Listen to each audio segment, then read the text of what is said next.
Krankmeldung in Deutschland. Was du wirklich wissen musst. Stell dir vor, du wachst an einem Dienstagmorgen auf. Dein Hals kratzt, dein Kopf pocht, das Thermometer zeigt 38,5 Grad. In den USA, in Lateinamerika oder in vielen Teilen Asiens würdest du jetzt 2 starke Schmerztabletten schlucken, die einen doppelten Espresso machen und dich ins Büro schleppen. Oder du würdest zumindest vom Bett aus den Laptop aufklappen und E-Mails beantworten. Du willst dir zeigen, dass du ein harter Arbeiter bist. Und jetzt lebst du in Deutschland. Also machst du genau das. Du klappst den Laptop auf, schreibst deinem Chef: Ich bin krank, aber ich arbeite ein bisschen von zu Hause. 2 Minuten später klingelt dein Telefon. Es ist dein deutscher Chef. Er klingt nicht dankbar. Er klingt wütend. Was machen Sie da am Laptop? Sie sind krankgeschrieben. Machen Sie sofort das Gerät aus. Das ist ja ein Versicherungsrisiko. Du bist verwirrt. Du wolltest ein Held sein. Und jetzt fühlst du dich, als hättest du gerade ein Gesetz gebrochen. Herzlich willkommen zu einer neuen Folge des Deutschblitz-Podcasts. Mein Name ist Lukas. Heute sprechen wir über ein Thema, das bei vielen Expats extreme Schuldgefühle auslöst: die Krankmeldung. Warum bist du in anderen Ländern ein Held, wenn du krank arbeitest, aber in Deutschland ein Sicherheitsrisiko? Wie funktioniert die berüchtigte deutsche Krankmeldung? Und warum verschreibt dir der deutsche Arzt bei fast jeder Krankheit einfach nur Tee und Schlaf? Kuschelt euch in eure Decke und nehmt einen Schluck Kamillentee. Wir fangen an.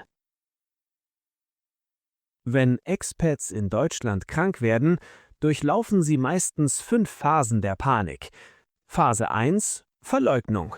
Es ist nur ein kleiner Husten. Phase 2: Schuldgefühle. Ich lasse mein Team im Stich. Phase 3: die Angst vor der Kündigung. Mein Chef wird denken, ich bin faul. Aber hier ist die erste große kulturelle Lektion. In Deutschland gibt es das Konzept krank ist krank.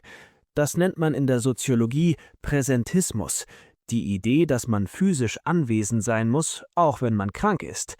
In anderen Ländern bedeutet Arbeiten trotz Krankheit absolute Dedikation. In Deutschland bedeutet es systemisches Risiko. Die deutschen Kollegen denken nicht: Wow, was für ein engagierter Mitarbeiter. Sie denken: Spinnst du? Du steckst uns alle an. Geh nach Hause. Seit Corona hat sich zwar das Homeoffice etabliert, aber die eiserne Grundregel bleibt bestehen. Krank ist krank, auch im Homeoffice. Wir haben hier ein starkes Sozialsystem, die Lohnfortzahlung. Wenn du krank bist, zahlt dein Arbeitgeber dein Gehalt bis zu 6 Wochen zu 100% weiter. Das ist kein Geschenk, sondern dein Recht. Und in Deutschland nutzt man seine Rechte. Dieses System funktioniert aber nur, weil die meisten Menschen es nicht ausnutzen. Aber natürlich sind wir in Deutschland. Du kannst nicht einfach im Bett bleiben. Du musst den Prozess einhalten. Und dieser Prozess hat 2 sehr wichtige, streng getrennte Schritte. Schritt 1: das Krankmelden. Das musst du sofort tun, bevor dein Arbeitstag offiziell beginnt. Du rufst an oder schreibst eine E-Mail: Ich bin heute krank. Du musst nicht sagen, was du hast. Ob es eine Grippe, ein Magen-Darm-Infekt oder ein Burnout ist, das geht deinen Chef absolut nichts an. Datenschutz. Schritt 2: das Krankschreiben. Das ist der Moment, in dem die Bürokratie ins Spiel kommt. Ab wann brauchst du ein ärztliches Attest, die sogenannte Arbeitsunfähigkeitsbescheinigung, kurz AU? Das Gesetz sagt, ab dem 4. Tag. Aber Vorsicht, viele Arbeitsverträge sagen schon ab dem 1. Tag. Früher gab es dafür den legendären gelben Schein. Ein gelbes Stück Papier, das man per Post an den Arbeitgeber und die Krankenkasse schicken musste. Heute ist das digitalisiert. Es heißt jetzt EAU. Der Arzt drückt auf einen Knopf und die Krankenkasse und der Arbeitgeber wissen Bescheid. Es ist ein kleines digitales Wunder in einem Land, das sonst Faxgeräte liebt wie andere Länder Netflix. Um diese EAU zu bekommen, musst du zum Arzt. Ein kleiner Hinweis vorab: Das System unterscheidet sich leicht. Bist du privat versichert, bekommst du oft sehr schnell einen Termin. Aber die meisten von uns sind gesetzlich versichert und da läuft es über den Hausarzt. Du rufst morgens um 8 Uhr beim Hausarzt an. Wenn jemand abnimmt, sprichst du mit der medizinischen Fachangestellten, der Sprechstundenhilfe. Diese Person ist in diesem Moment die mächtigste Person in deinem Leben. Sie entscheidet, ob du heute noch einen Termin bekommst. Du sagst, ich habe Fieber. Sie sagt, kommen Sie um 11:15 Uhr. Bringen Sie Zeit und Ihre Versichertenkarte mit. Du sitzt dann im Wartezimmer, schweigend wie in einer Bibliothek, nur mit mehr Viren. Und du denkst dir, warum muss ich krank sein und gleichzeitig Bürokratie machen? Bevor wir gleich zu meinem persönlichen Lukas-Moment kommen und klären, warum deutsche Ärzte dir keine harten Medikamente geben, sondern dich in den Wald schicken, ein kurzer Stopp. Wenn dir diese Folge hilft, lass uns kurz ein Like da. Das ist quasi der Kamillentee für unseren Algorithmus und hilft dem Kanal enorm. Danke dir. Und jetzt zurück ins Sprechzimmer. Wenn du dann endlich beim Arzt sitzt, erlebst du den nächsten Schock. In vielen Ländern gehst du zum Arzt, sagst, dass du Husten hast und kommst mit einer Tüte voller Antibiotika, starkem Hustensaft und Schmerzmitteln wieder heraus. Du bist bereit für den Krieg gegen die Bakterien. In Deutschland läuft das anders. Der deutsche Hausarzt hört dich ab, schaut in deinen Hals, nickt langsam und sagt, ja, das ist ein viraler Infekt. Da können wir nicht viel machen.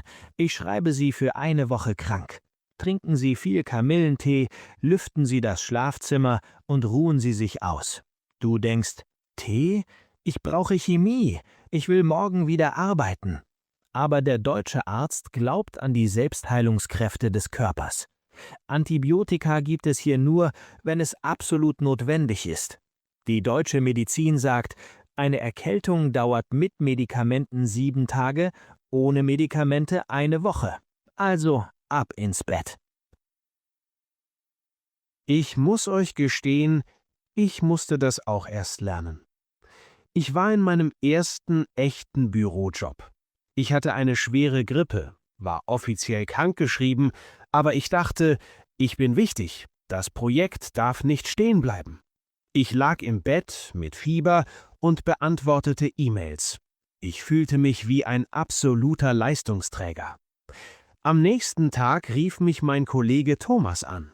Ich dachte, er bedankt sich bei mir. Stattdessen sagte er, Lukas, bist du wahnsinnig? Wenn du krankgeschrieben bist und arbeitest und du machst einen Fehler, dann bist du nicht versichert. Außerdem setzt du uns alle unter Druck. Wenn du krank bist, bist du offline. Verstanden? In diesem Moment habe ich kapiert, in Deutschland ist Selbstausbeutung kein Zeichen von Stärke, es ist ein Zeichen von Unprofessionalität. Wer krank arbeitet, stört die Ordnung des Systems. Das führt uns zu einer der häufigsten Fragen von Expats. Wenn ich krankgeschrieben bin, darf ich dann das Haus verlassen? Darf ich einkaufen gehen? Viele haben Angst, dass der Chef sie im Supermarkt sieht und sie feuert. Aber die deutsche Regel ist erstaunlich pragmatisch. Das Gesetz sagt, du darfst alles tun, was genesungsfördernd ist. Also alles, was dir hilft, gesund zu werden. Du hast eine Grippe? Du darfst in den Supermarkt gehen, um dir Hühnersuppe und Taschentücher zu kaufen. Du bist wegen eines Burnouts oder wegen Stress krankgeschrieben? Dann darfst du spazieren gehen. Du darfst sogar ins Kino gehen oder Sport machen, wenn der Arzt sagt, dass das deiner Seele hilft. Was du nicht tun darfst, Dinge, die deine Heilung verzögern. Wenn du mit einer schweren Grippe nachts um 3 im Club beim Tanzen gesehen wirst, dann hast du ein Problem. Dann bekommst du vielleicht einen Brief. Und wie wir aus Folge 54 wissen, sind offizielle Briefe in Deutschland sehr teuer. Aber eine kleine Warnung, natürlich gibt es auch in Deutschland das Phänomen Blaumachen, also krank sein, ohne wirklich krank zu sein. Aber kulturell ist das extrem negativ besetzt. Wer dieses starke Sozialsystem ausnutzt, zerstört das Vertrauen. Und Vertrauen ist das Fundament der deutschen Arbeitswelt. Warum ist dieses System so streng und gleichzeitig so schützend? Das geht zurück auf Otto von Bismarck im 19. Jahrhundert. Seine eiserne Regel, die bis heute gilt: Der Staat muss den Arbeitnehmer vor dem Arbeitgeber und manchmal eben auch vor sich selbst schützen. Die Krankschreibung ist ein ärztliches Dokument, ein Beweis. Der Chef darf das nicht anzweifeln. In Deutschland vertrauen wir dem Experten, in diesem Fall dem Arzt. Wenn der Arzt sagt, du bist krank, dann bist du krank. Ende der Diskussion. Was lernen wir daraus? Ein kurzer internationaler Vergleich zeigt das absurd gut. In den USA gibt es oft gar keine bezahlten Krankheitstage. Man nimmt einfach unbezahlten Urlaub. In Japan schlafen erschöpfte Angestellte am Schreibtisch. Und in Deutschland? Hier werden jedes Jahr Millionen digitale Krankschreibungen verschickt. Ein gigantischer bürokratischer Aufwand, nur um sicherzustellen, dass du im Bett bleibst. Vielleicht ist das einer der größten kulturellen Unterschiede, die man begreifen muss. In manchen Kulturen beweist man seinen Wert durch Opfer. In Deutschland beweist man seine Professionalität durch Regelkonformität. Wenn du in Deutschland lebst und arbeitest, musst du dein schlechtes Gewissen ablegen. Krank zu sein ist kein Verbrechen und keine Schwäche. Es ist Biologie. Mein Rat an alle Expats: Wenn der Hals kratzt und das Fieber steigt, macht den Laptop zu. Ruft beim Arzt an, kämpft euch an der Sprechstundenhilfe vorbei und dann nehmt diese Woche Auszeit. Trinkt euren Kamillentee, geht ein bisschen an der frischen Luft spazieren und genießt das Gefühl, in einem Land zu leben, in dem eure Gesundheit gesetzlich wichtiger ist als die nächste Excel-Tabelle eures Chefs. Vielen Dank fürs Zuhören.